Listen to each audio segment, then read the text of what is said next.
नमस्कार दोस्तों, मैं हूं आपका दोस्त और सका जुगानी। आप देख रहे हैं जुआई टॉक्स। सीधी सी बात करता हूं कि यार मार्केट कितना गिर सकती है। जैसा कि आप लोग सब्जेक्ट में देख रहे हैं, ये सवाल बहुत लोगों के मन में आ रहा होगा इस समय। तो दोस्तों देखो, ऐसा है कि अगर मैं ईमानदारी से इस बात का जवाब देना चाहूं तो कोई भी इस बात को प्रेडिक्ट तो कर ही नहीं सकता है कि मार्केट कितना गिर सकती है। सत्य मामले में तो ये है, लेकिन हाँ, कुछ आकलन जरूर लगाया जा सकता है। लेकिन इस समय सारे के सारे चार्ट वगैरह फेल हो चुके हैं। चार्ट वगैरह पर किसी की बातों पर नहीं आइएगा, कैंडल वगैरह की किसी की बातों पर नहीं आइएगा। और पर्टिकुलर शेयर बिना खुद अपना रिसर्च करे हुए, जो लोग अगर शेयर्स लेते हैं वो पर्टिकुलर शेयर बिना खुद अपना रिसर्च करे हुए शेयर को नहीं लीजिएगा। बिकॉज क्या होता है, हमारे पास उतना एक्सपर्टाइज होता नहीं है। और कई लोग क्या करते हैं, गलत सलाह में गलत टिप पर उठा लेते हैं गलत शेयर, जो कि उनको बाद में पछताना पड़ता है। और जिसकी वजह से आप लोग जानते हो कि 93% लोग मार्केट में अपना पैसा लूज कर देते हैं। तो उसके बाद में सबसे one of the best option है आपका म्यूचुअल फंड। मैं कोई म्यूचुअल फंड का हिमायती नहीं हूं, कोई प्रचार प्रसार नहीं कर रहा हूं, लेकिन ये बात सत्य है कि आप वहां पर एक एक्सपर्ट हायर करते हैं छोटी सी फीस देने के बदौलत, जिसके पास बहुत बड़ा इंफ्रास्ट्रक्चर होता है, जिसके पास एक्सपर्ट की टीम होती है, जिसके पास बहुत सारी ऐसी चीजें होती हैं जो कि हम कभी अफोर्ड कर ही नहीं सकते हैं। तो और वो एक्सपर्ट ऐसा एक्सपर्ट होता है, अगर मैं बात करूं फंड मैनेजर की, जी हाँ दोस्तों, तो कम से कम उसकी 2-4 करोड़ नहीं, 80-80 करोड़, 90-90 करोड़ रुपए उसकी फीस होती है, अरबों रुपए उसकी फीस होती है। तो ऐसे ऐसे फंड मैनेजर भी एक्सपर्टाइज होते हैं। और आपकी जानकारी के लिए एक बात बता दूं, आपका टोटल 68 लाख करोड़ रुपए जो मैनेज हो रहा है म्यूचुअल फंड में, वो केवल 47 टॉप मैनेजर्स मैनेज करते हैं, बाकी उनकी पूरी टीम होती है। तो इतनी बड़ी टीम को हायर करने के लिए हमारे आप जैसों के लिए बहुत बड़ा मुश्किल है। तो ठीक है, लेकिन ये एक ऐसा माध्यम है, एक ऐसा इंस्ट्रूमेंट है कि आप उसको हायर करके उसकी एक्सपर्टाइज का सलाह ले सकते हैं। तो मेरे ख्याल से अगर आप डायरेक्ट फंड में निवेश कर रहे हैं तो आप एक जेन्युइन फीस दे रहे हैं, कोई इसमें दो राय नहीं है। और उस फीस पर मेरे ख्याल से आज के समय पर मिल पाना मुश्किल है, ठीक है ना।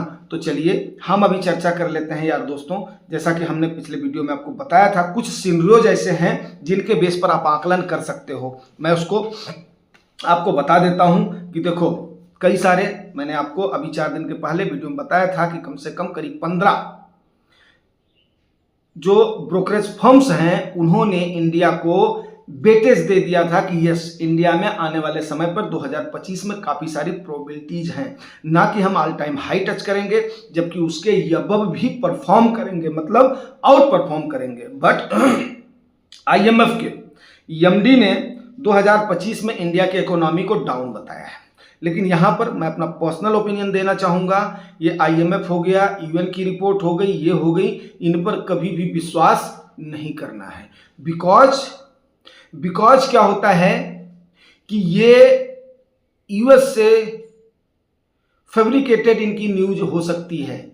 ये वहां से दिग्भ्रमित हमें कर सकते हैं, वहां से हमें ये मतलब बोलते हैं कि हमारे जैसे होते हैं ना, निगेटिव इंपैक्ट हमारे ऊपर पड़े, उस प्रकार से ये कर सकते हैं। बिकॉज सबको पता है एफआईआईज किस लेवल की सेलिंग कर रहे हैं, और वो कहीं ना कहीं दबाव भी हो सकता है उनका, कहीं ना कहीं उनका आकलन भी हो सकता है, कहीं ना कहीं उनको लग रहा है कि अमेरिका में उनको ज्यादा फायदा हो सकता है। तो हो सकता है ये यूएस के दबाव में आकर के, क्योंकि आपने देखा होगा कई बार आरोप लगा है कि यूएन अमेरिका के दबाव में काम करता है। वो अमेरिका का एक क्या बोलते हैं अपना, जैसे बोलते हैं ना हमारे यहाँ पर एक बार एक चीफ ने वो दिया था, कोई जो है सिन्हा साहब थे, उन्होंने दिया था कि मतलब जो है हमारी अपना सीबीआई के बारे में बोला था, वो तो रट्टू तोता है। रट्टू तोता इन द सेंस, मेरा मतलब नाम लेने का नहीं है, किसी एजेंसी को उद्धृत करने का नहीं है। मीन्स क्या होता है कि वो सरकार को ही फॉलो कर रही हैं, सरकार के स्टेप्स को फॉलो कर रही हैं, वो ऑटोनॉमस अपना काम नहीं कर रही हैं, जिसको बोलते हैं ना स्वायत्तवादी। तो यूएन क्या है, एक स्वायत्त बॉडी है। उसी प्रकार आईएमएफ क्या है, एक स्वायत्त बॉडी है। जैसे हम ठीक है ना, वो इंटरनेशनली मॉनेटरी फंड है, उनको काफ़ी सारा उनको लोगों को मतलब जो है फंड वगैरह, लोन वगैरह जो है काफ़ी चीज़ें सहायता वगैरह देनी चाहिए। तो उन्होंने जो इसको किया है, तो इस पर मैंने अपना ओन व्यू दिया है कि क्योंकि कई बार इन चीज़ों को हमने देखा है कि जो यूएस बोलता है, यूएन या इस प्रकार की स्वायत्त एजेंसियाँ, क्योंकि उनको वहाँ से ज़्यादा से ज़्यादा फंड मिलता है, तो सो भाई वो वहाँ पर जाने की कोशिश करते हैं। अगला, ट्रम्प चाचा अभी जब जैसे ही ताजपोशी एक वीक के अंदर अगले वीक में उनकी होने वाली है, तो ट्रम्प चाचा उसके बाद में क्या क्या सिनेरियोस तय करेंगे, वर्ल्ड की इकोनॉमी का फॉर्मेट वहां पर जाकर के तय होगा। ये बात आप लोग अच्छे से जानते हैं, ठीक है ना। उसके बाद में मतलब क्या है कि आईएमएफ का मतलब क्या था, उन्होंने ब्रोकरेज हाउसेस के, इतने सारे ब्रोकरेज हाउसेस ने, जो कि अच्छा एक हिंडनबर्ग के ऊपर इतना ज़्यादा हो हल्ला मचा सकते हो, एक उस पर वो कर सकते हैं, और एक हम आईएमएफ की उसको हम मान लेंगे। मेन बात तो यही हो रही ना।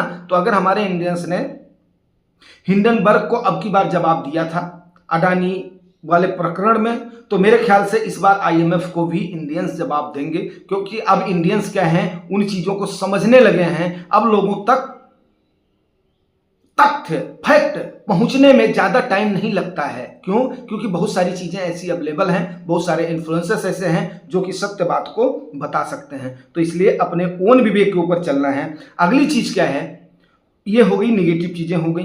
पॉजिटिव चीज़ों में मैं बताऊं कि सरकार बहुत सारे कदम उठाने वाली है ऐसा बजट में, जो कि देश की जीडीपी में, और ख़ास करके मेरे को ऐसा भी लग रहा है कुछ न कुछ, कितना भी बोला जाए ताई कितनी भी लुटेरी है, लेकिन ताई तो है ही है भाई, जो है लुटेरी तो है ही है। हमारी भी जेब से पैसा लूटती है, आपकी जेब से भी लूटती है, और जो है इनडायरेक्ट टैक्सेस हैं वहाँ पर भी ताई पक्का पैसा लूटती है।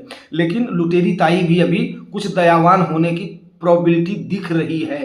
तो सरकार जो कुछ स्टेप्स उठा रही है, अगर सरकार स्टेप उठाएगी तो इंडियन इकोनॉमी और इंडियन मार्केट कहीं नहीं अमेरिका के दबाव में आने वाले हैं, कहीं नहीं इस आईएमएफ के माइंड गेम के बारे में आने वाले हैं। ये ऐसा मेरा मानना है। अब देखते हैं आज मार्केट कैसा परफॉर्म करती है, फिर उसके बाद में लेटर चर्चा करेंगे। Thank you very much.